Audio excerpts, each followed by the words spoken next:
Hey, just a reminder to check out Lover's Lane in Balmy Alley this Saturday from noon to 6. For more info, please see our Instagram.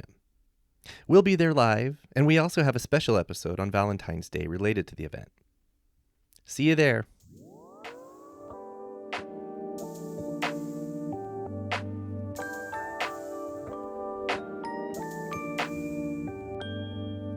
Publishing or perishing, I like that.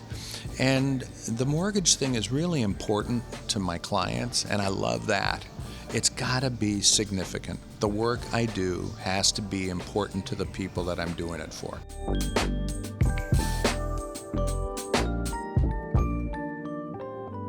That was Jim Argo, a San Francisco born and raised mortgage broker. I'm Jeff, and this is Storied San Francisco. In this episode, Jim picks up where he left off in part 1. He talks about the schools he went to here, including, eventually, SF State. He shares stories of semesters he spent in Italy, where he was able to visit family. After graduation, he was playing sax around town and cooking in a restaurant. He enjoyed both, but wasn't fulfilled. Then a friend of his mentioned the mortgage brokery business, and he ran with it. We end the episode with Jim's thoughts on what it means to still be here. Here's Jim. I did not enjoy grammar school that much because it was very parochial. A lot of square people, a lot of traditional kind of thinking, not that many imaginative people. And when I got to high school, that high school was a central high school in the city. You know, back in the day, you'd say, oh, where'd you go to high school? And if you could say, I went to St. Ignatius or Reardon or Sacred Heart, boom. Or the girls would say, I went to St. Rose or Convent of the Sacred Heart or Mercy, or I went to Washington, Galileo, Balboa. You could tell a lot, and you still can. I've heard that You can before, still tell a lot about, oh, I went to Woodrow. Woodrow Wilson is a defunct high school, which was a rough campus. Probably rougher than my father's day when he went to Polytech. Oh, yeah. So if I run across somebody and they went to Lincoln or Lowell or you can, I'm sorry, it's profiling, but it fits. It absolutely makes sense. So there's all these guys coming from the Excelsior and the Portola district and the Bayview and North Beach and Chinatown and the Sunset and the Richmond and Hayes Valley, Haight-Ashbury, and they're all coming together in this high school, and we're all kids, and this is like, we'd never seen these kids before, except for maybe playing basketball, baseball, or soccer competitively. We would run across them. Right. But you got the highbrow, the lowbrow, the midbrow, all these guys coming in from different parts of the city, and I was so appreciative of being a musician, because being a musician put me in a category. It was like having a passport, because I was okay with the jocks. I was accepted by the nerds, the Latinos. I was like cool with everybody. Yeah. You know, it wasn't like I was the captain. I didn't want to be the captain of the football team. Right. You know what I mean? It wasn't me. But being in the band that we performed for rallies and at games and all that sort of stuff, it was damn cool. Yeah.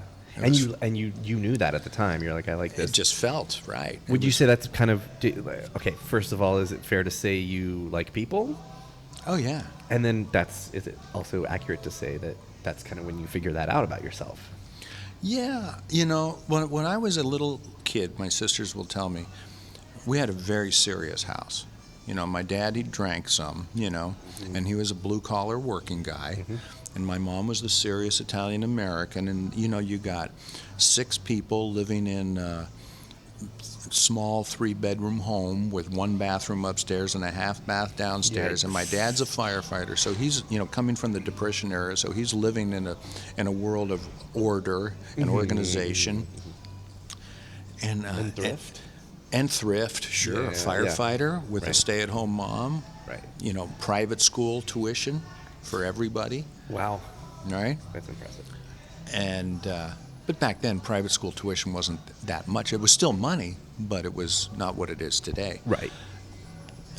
And so the dinner table was kind of a serious place, Okay. So we're getting into the 60s, and so I've got a sister who's 2 years older, one that's 10 years older, and one that's 14 years older than me. Oh, wow. Okay. So these girls... They really wanted a boy, your parents. Oh, my Lord, right? Or oops.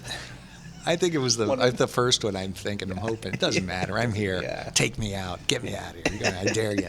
But so it was kind of serious. And when I was small, I just realized that I got this kind of serious feeling at the dinner table. I didn't like it. So I would stand up and tell jokes. Yes. In the kitchen. We'd all eat in the kitchen. I'd get up on the table and I'd make people laugh. And I realized I enjoyed that. Okay. You know? But then the music thing, it was clearly a positive, solid path. Yeah. Yeah. Okay, and then let's talk about your decision. For born and raised folks who end up going to state, I like to say your decision not to leave San Francisco. It's one of those weird things. Most everybody I run into comes to San Francisco. You know, in those years, right? I mean, my grandparents came to San Francisco. Mm-hmm. Both sides came to San Francisco. Mm-hmm. Everybody that I rubbed elbows with. Everybody was, I mean, it's a young place, Mm-hmm. you know, and that's why people come here, whether they're escaping or they just they're running from the law or they're running from Jesus or they're running from somebody or just to find themselves, you know, the poets, the sailors, the whatever, you know, people could be a little freer than in some parts of the country, absolutely. And then, when I was in college, my father died. And so I was the last one in the house.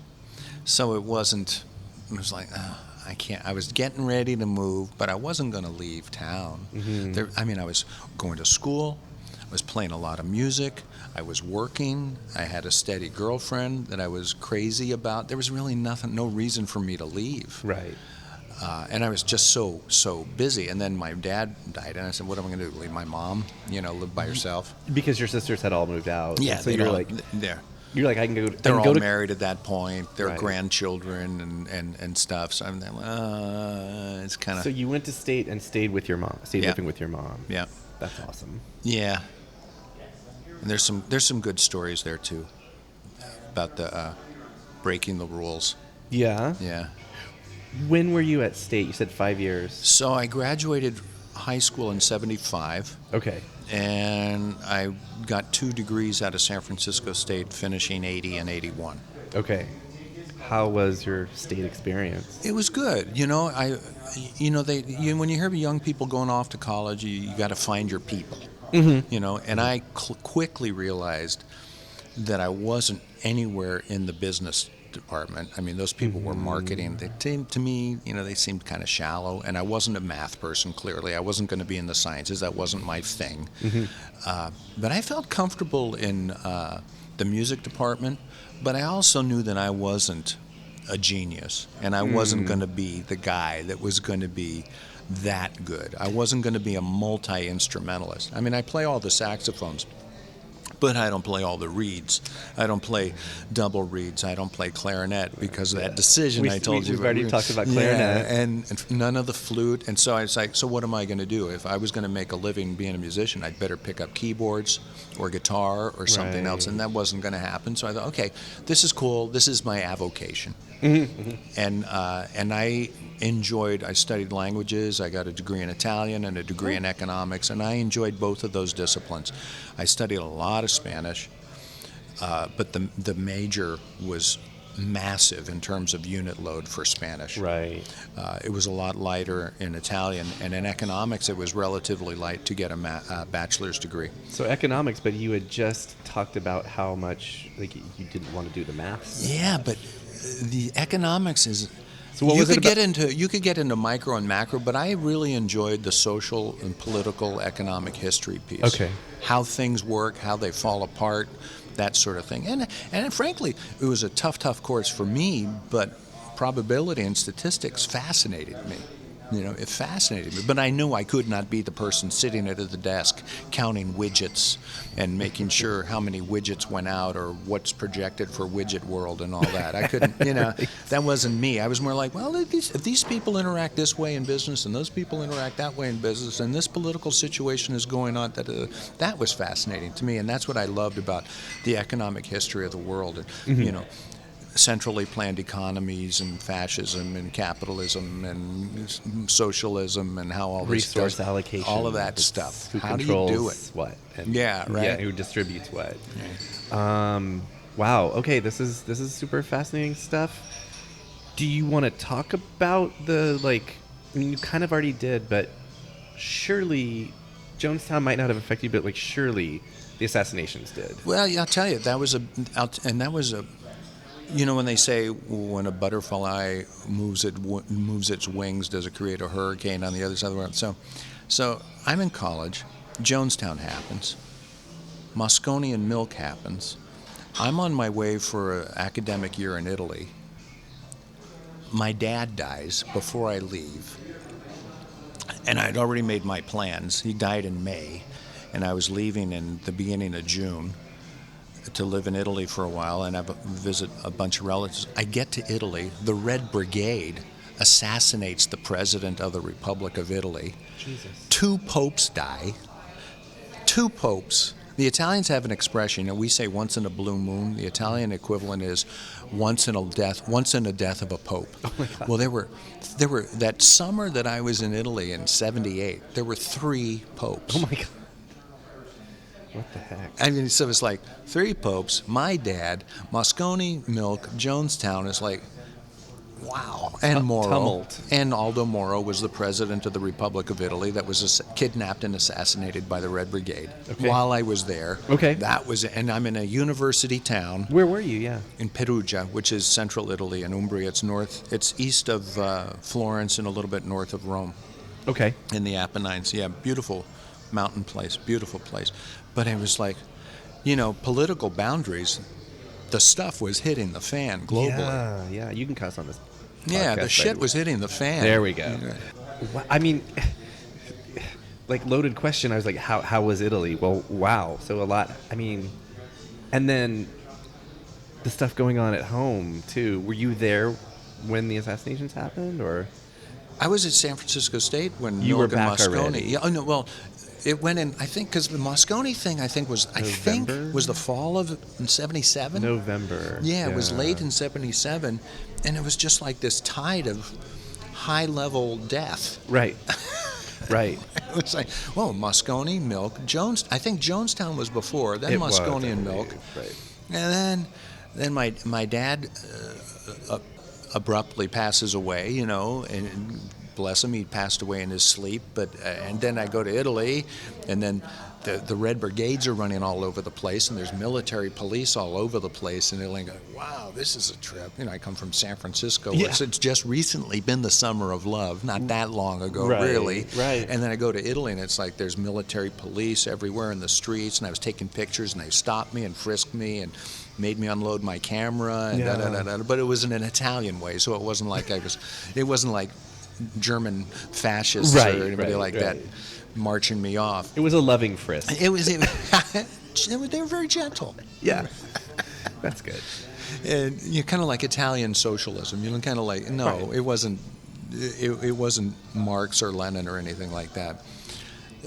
Yeah, so that was an amazing time. Was coming back to San Francisco ever in question, or once you were back, was it ever a question like I'm going to leave? No, I needed money, you know, and I wanted to go back because I mean I was out of money and I had no way of getting other money, and I didn't have the imagination or what. And Italy, economically, most people were unemployed anyway, Right. So there was no thing that I could do there, a side hustle or anything like that was available. So I wanted to get back and finish up college and get on with stuff, whatever that was. No, but I mean, for me, it was a great adventure. I mean, I had great courses, and I played a lot of hooky because I was getting on trains and going to visit my relatives in different parts of the country.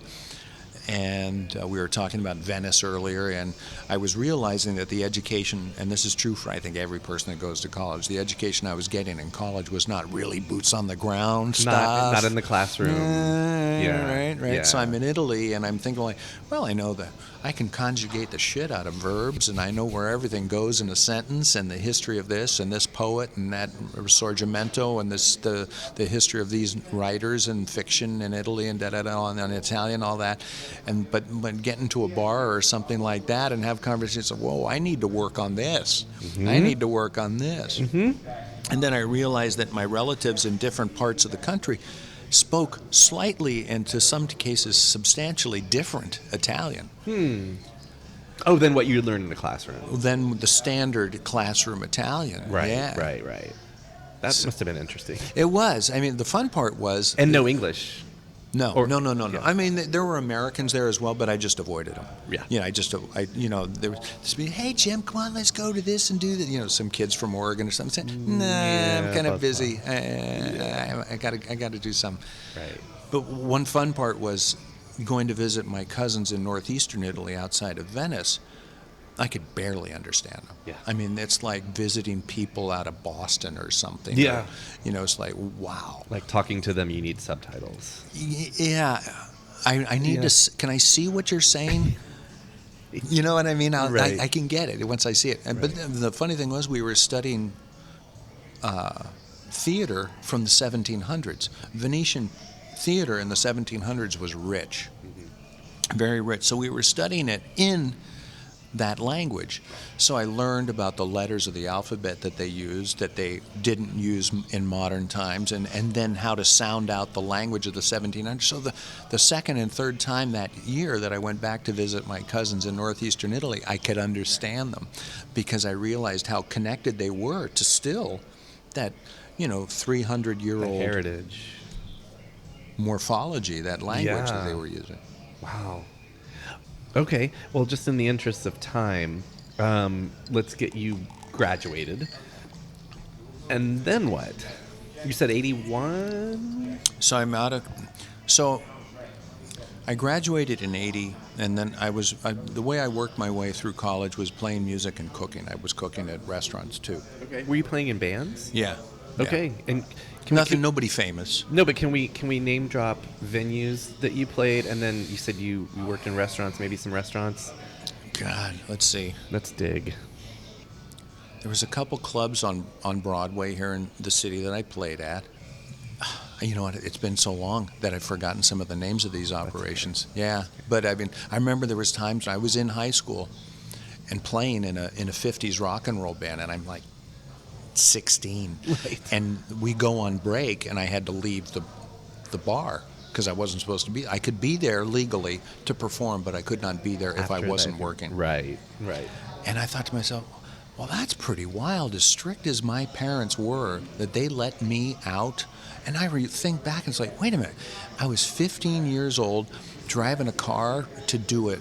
A Thursday night gig at the Hideaway Saloon in Petaluma, getting home at like 2 in the morning in high school. What the hell?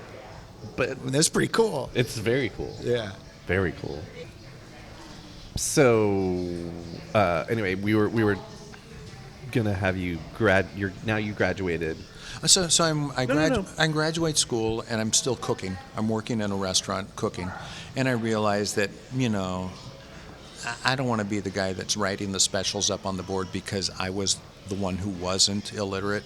You know what I mean? It was a way different thing back in the 80s. It wasn't all this fascination. I was kind of prior to Alice Waters and all that. It was right around that time, but before the slow food for sure, and before what Alice Waters did to bring food up to the top, up the level like she did. What was the restaurant? It was the restaurant was called The Willow, and it was a Spanish restaurant. And I once cooked paella for the Consul General of Spain. Whoa, that's pretty cool. Yeah. Are you shaking in your? I mean, that's intimidating. I was a little nervous. Yeah, I was like. But you fucking rocked it. I did it. Yeah. Paella's a lot of fun to make. Yeah. I think. Yeah. Anyway. That's and everybody loves it. It's not. Yeah. Anyway.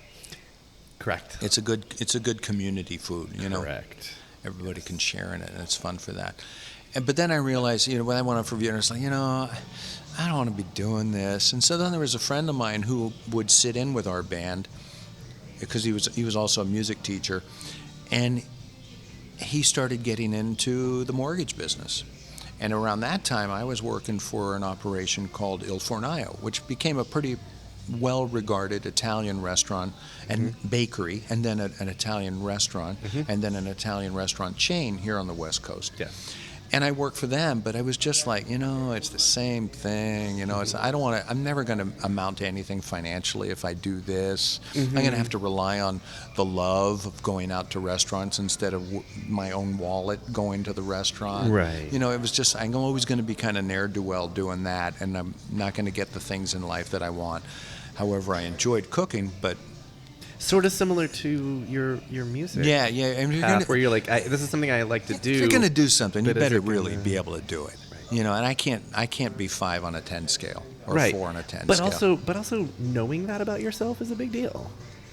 I guess. Right? Knowing your limitations. Knowing, right? And knowing, and like Bob Costa used to say, knowing when to say when. Like, am I done with this? If I kind of. That's very tricky. I mean, look at all the famous artists. Performing artists in the world that have known when to say when to leave the game. Like in San Francisco, Buster Posey, pulling out. Right. So many athletes. And then you get somebody that's crazy like who was the second baseman for the A's forever, Ricky Henderson. I mean, he was so different. I mean, he could have still stolen bases in his 50s. Yeah, Ricky Henderson was Ricky Henderson. Yeah, I mean, he's he still unique, is, right? But not everybody's that guy. Right. I mean, but even people like you get somebody like an opera singer, a Pavarotti, or Julio. What is the Spanish? The blind. No, the Italian fella. Placido Domingo. Jose Carreras and those people, you can't be that person. Look, Sinatra probably played it out too long. Did too long. Right. But you can only imagine what it's like to be that person. When do I say goodbye? But I wasn't at that level, and I didn't have that huge success that I was saying goodbye to it. But it was just like, you're good, kid. You're good. But and you don't have to stop doing those things. Right. It's just it's situating them in your life. Yeah. Among other baskets, sort of. Yeah. What was it about real estate, or like you said, mortgage? Pure serendipity. It was just pure accident. But what drew you to it, though? Just that it was there, and your friend. It was just I was at a point where I wanted to try something absolutely, completely different. Okay. And it was a friend of mine who recommended it to me. And I had my background in economics, and I had been a band leader, and I know what it's. And as a kid, I played catcher in baseball. I liked being the goalie. I just like that matador in the bull sort of moment. I like it being on me. Captain. Yeah, I guess. Yeah, being being accountable. Like that's one of the things that some of us love about baseball. When you're at bat, it's just you and the pitcher. It's just 1-to-1. Right. And that success or failure thing, I enjoy it. And I get that a lot in the mortgage world, which is where I am. And how long have you been doing that? 38 years. Wow. Yeah. Did you start off working for someone else and then? Yeah, I did it the wrong way, though. Okay. The people that were supposed to be watching out for me and bringing me along, they say, really, you should go to work in a bank and start in a bank. And I thought to myself, oh no, I can't be that econometrician counting widgets and parsing those out and da-da-da-da. And I said, so I did it the hard way and took my lumps. But cost of living wasn't so high back then either, so it didn't really matter. And the being comfortable with a high performance level, highly functioning, I enjoy that. And publishing or perishing, I like that. And the mortgage thing is really important to my clients, and I love that. It's got to be significant. The work I do has to be important to the people that I'm doing it for. I can't be, not to belittle it, but I can't be like doing carpet work or, it's like this has got to be stuff that I want people's attention, that what we're discussing and is very important to them and good for their future. Is there, that's part of it, but I feel like is there a philosophy that you bring to your work? You're from here, like how much does your love of San Francisco tie into your work? Well, it's kind of a heartbreaker because, I mean, San Francisco that I grew up in is not the affordable San Francisco. You know? Right. And it's not as tragic as the Native American who can't call his country anymore. Sure. I mean, but it's like, geez, you know, it's like, I mean, you used to pay for a house what people are overbidding for a house today. It's like, do we have to go 100 or 200 over asking price? Right. That's what people used to pay for a house. So that, and I have to avoid playing the old tapes in my head, you know, from that. And I have to look to the future and say, look, everybody's generally well compensated that's doing this, and they wouldn't be well compensated if they didn't have to work here. So in real dollars, we know there's problems. You know, there's gaps that are just abysmal in wealth, just really bad. And on the other hand, it's not Cuba and it's not the Soviet Union either. So, you know. Right. Or I should say Russia, right? Sure. Is that a throwback? I like that, though. Yeah. It's basically that again. Yeah, So, right. if there's anything else about your career that you kind of want to, generally speaking, throw in, for sure. But I would like to end with our theme on the podcast this season is We're Still Here. Yeah. Speaking to, I don't like the word resiliency, but, you know, despite it all. And all has been a lot over the last couple of years. What does that mean to you?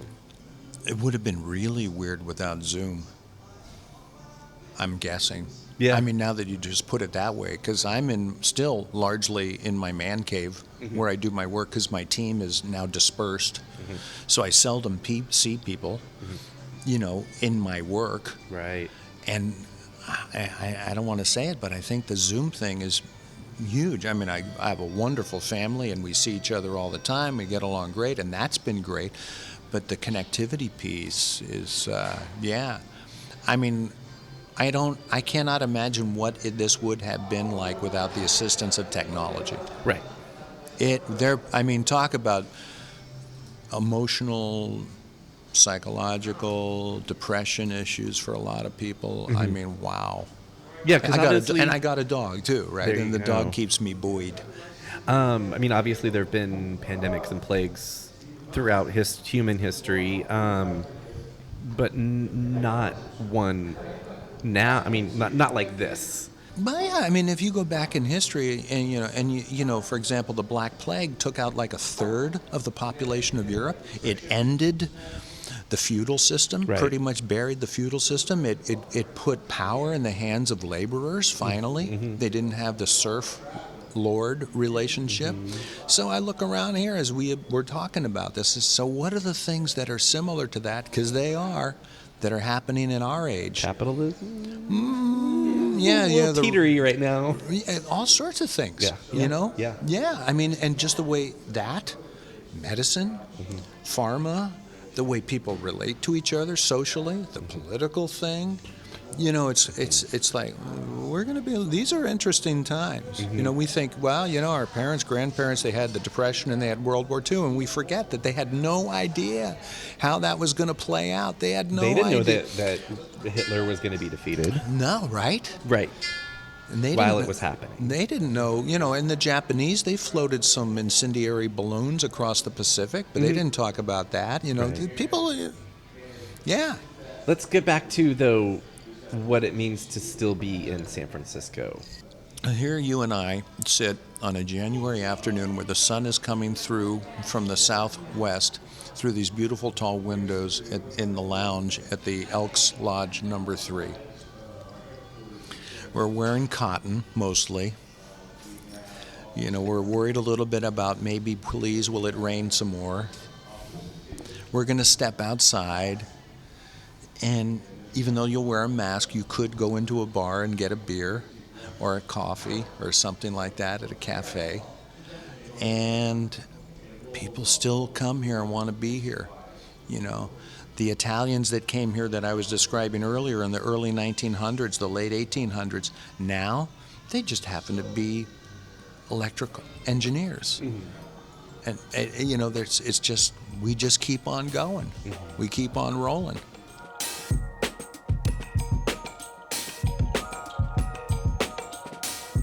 That was Jim Argo.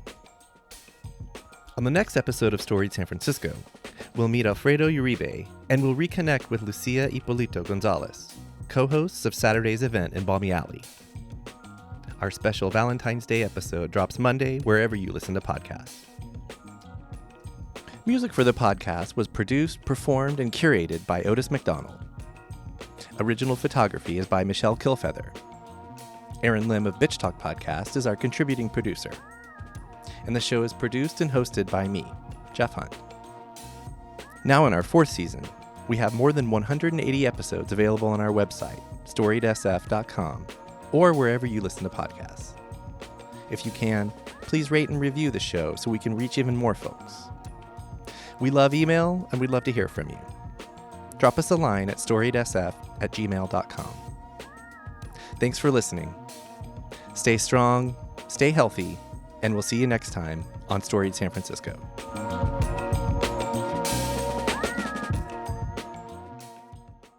This podcast is a proud member of the BFF.FM podcast network.